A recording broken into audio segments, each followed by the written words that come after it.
le diaconat, c'est cette belle mission d'être pleinement dans l'Église et pleinement d'être dans le monde, ce pont entre l'Église et les paroissiens et le monde extérieur, en périphérie, etc. Et puis c'est d'apporter aussi aux gens l'amour du Christ, et être attentif aux autres, être prévoyant auprès de l'autel, auprès des prêtres, mais aussi être attentif à ce qui se vit à l'extérieur, aux gens qui entrent et qui sortent dans l'Église et qui peut-être n'ont pas l'habitude ou ne savent pas les codes, voilà, d'être vraiment attentif et au service. Le diacre va être la personne qui va être signe plus particulièrement du Christ serviteur et qui va nous rappeler par sa façon d'être, par sa façon de faire peut-être, cette dimension de service et d'attention aux plus petits. Moi je le vois un peu aussi comme un poil à gratter.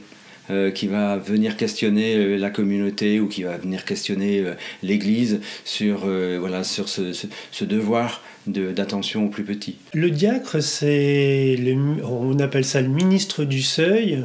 C'est un ministre qui fait le lien entre les paroissiens qui ont peut-être plus envie de parler au diacre que de tout de suite aborder un prêtre ou même le curé. La connaissance des problèmes de la vie que l'on a dans le monde, je pense qu'on est d'un abord plus facile pour les paroissiens. S'il y avait un point particulier qu'a le diacre, c'est de rappeler en fait dans toute la pastorale de l'Église, la pastorale d'une paroisse, que le petit, le plus faible, la périphérie de l'Église doit avoir une place. Souvent on a tendance à l'oublier parce que justement il n'est pas là. Et donc il faut essayer justement de à chaque fois se redire, même la personne qui n'est pas là, on doit lui trouver sa place pour qu'il puisse venir.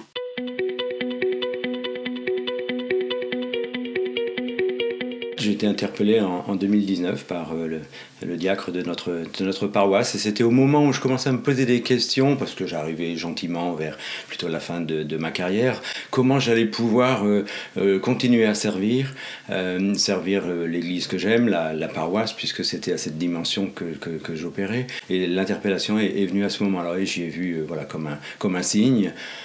Ensuite, voilà, j'ai discerné avant de partir en formation et ce discernement s'est fait au fil des années. J'ai toujours eu la certitude et je sentais que le Seigneur était avec moi dans les joies comme dans les peines. Donc un parcours de foi plutôt, oui peut-être plutôt classique, plutôt tranquille, quoi.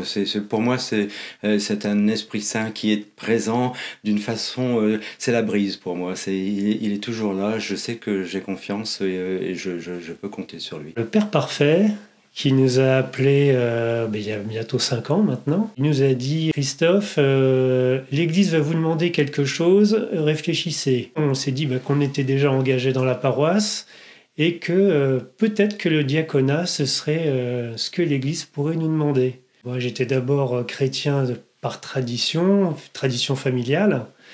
Et puis après, le Seigneur vous saisit et puis on devient convaincu, donc on devient vraiment chrétien de conviction. Et là, on progresse dans la foi, la vie de prière, on participe à des rassemblements, à des pèlerinages, on s'engage dans l'église et puis on fait des activités paroissiales. Et puis vient un moment, l'appel d'un prêtre ou d'un diacre. Et on sent que c'est le moment, éventuellement, oui, où on peut dire oui, après un discernement, mais on peut dire oui. Mon épouse, lorsque je l'ai rencontrée, elle me dit « Voilà, tu parles beaucoup de... t'engager, de foi, on prie souvent, etc. Mais est-ce que tu veux pas être prêtre ?» Et donc, je dis, il y a peut-être le diaconat qui... Et puis, du coup, c'est resté comme ça, en gestation pendant une quinzaine d'années, jusqu'à temps qu'effectivement, le Père Parfait, dans ma paroisse, réunisse des paroissiens, l'équipe de AP, et demande aux paroissiens qui vous voyez à l'église, qui pourrait être intéressé. On s'est laissé interpeller, une année de discernement. Et puis après, ça s'est de plus en plus imposé à moi. Dans la paix, dans une évidence par rapport à nos enfants et par rapport en vrai à la conformité que j'avais de ma vie. Homme marié, père de famille, et je me dis oui, effectivement, le diaconat peut vraiment servir ce que j'avais dans le cœur, mais que je n'arrivais pas à avoir une vision complète de ce que c'était. Et même moi, au départ, je me disais... le diaconat, un sous-prêtre, mais c'est faire parce qu'il n'y a pas assez de prêtres. J'avais une idée pas assez précise avant de découvrir toute la richesse de ce qu'était vraiment le diaconat. C'est un appel donc, qui a d'abord été fait par le père Pierre Maginot, donc une interpellation à Lourdes, donc lors d'un pèlerinage diocésain. Il m'a demandé si j'avais déjà réfléchi à être diacre permanent. Je lui ai dit non, je lui ai dit que ça ne m'intéressait pas. Et comme il revenait à la charge, je me suis comme interrogé, je me suis dit, et quand même, s'il m'interroge, c'est que c'est peut-être aussi pour moi. Et j'ai eu la chance de rencontrer un autre diacre, Pierre Froilat, avec son épouse. Et là, j'étais nettement plus persuadé, mais il manquait encore quelque chose, et peut-être un discernement, parce que je n'avais pas forcément compris que l'appel que m'avait fait Pierre, le Père Pierre, c'était un appel du Christ, en fait. Et donc c'est le Christ aussi qui m'appelait. À partir du moment où je l'ai compris, je n'avais jamais rien refusé à l'Église dans toutes les missions qu'on pouvait me confier. Et donc je me suis dit, pourquoi tu refuses ce coup-là ? Et j'ai pas trouvé la solution, pas de réponse. Donc je me suis dit, si t'as pas de réponse, vas-y. Et voilà.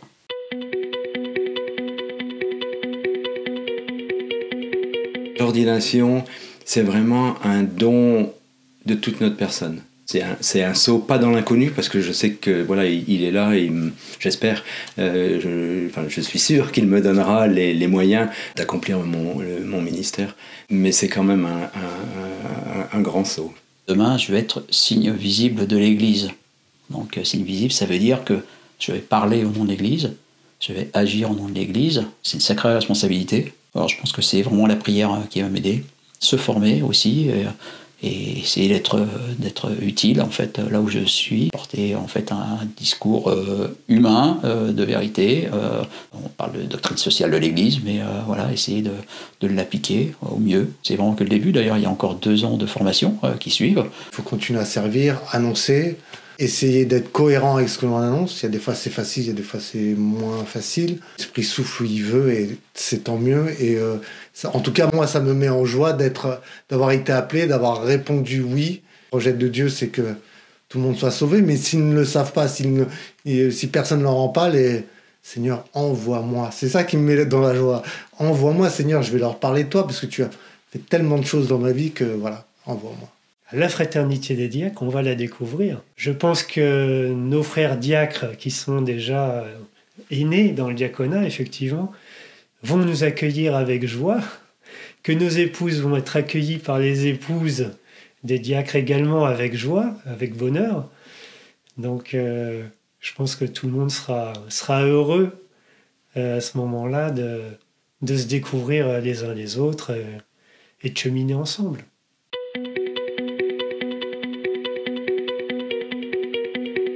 C'est de voir beaucoup de jeunes, beaucoup d'adultes demandent le baptême. Les jeunes sont intéressés par la catéchèse, par la découverte de ce que dit Jésus. Et je trouve vraiment très surprenant, et ça me met vraiment en joie. Le Christ a quelque chose à dire aujourd'hui, et à tout le monde. Une grande espérance, c'est l'unité des chrétiens. Très grande espérance de tous les chrétiens.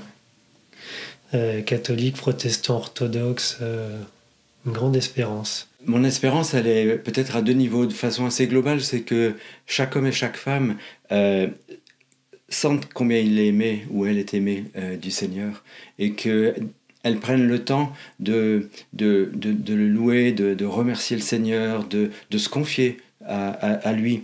C'est peut-être aussi qu'il est ou qu'elle est le vrai souci de son prochain, et qu'elle contribue à un esprit de paix, un esprit de concorde. Mon espérance, c'est une espérance que je reprends d'un père qui était à Marine, le père André Brinon, qui nous disait toujours mes petits amis. Il commençait mes petits amis. Alors, mes petits amis, c'est les amis de l'Évangile. Hein.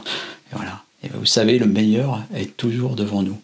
Voilà. Et donc c'est une phrase que j'ai reprise parce que c'est vrai, elle est vraie à tout niveau pour notre vie terrestre et notre vie au ciel. Le meilleur, il va être devant nous, ça c'est sûr. On l'oublie souvent parce qu'on souvent on se lamente en disant je vis, je commence à avoir des douleurs, je commence à voilà. Mais c'est vrai, mais le meilleur, il est vraiment devant nous.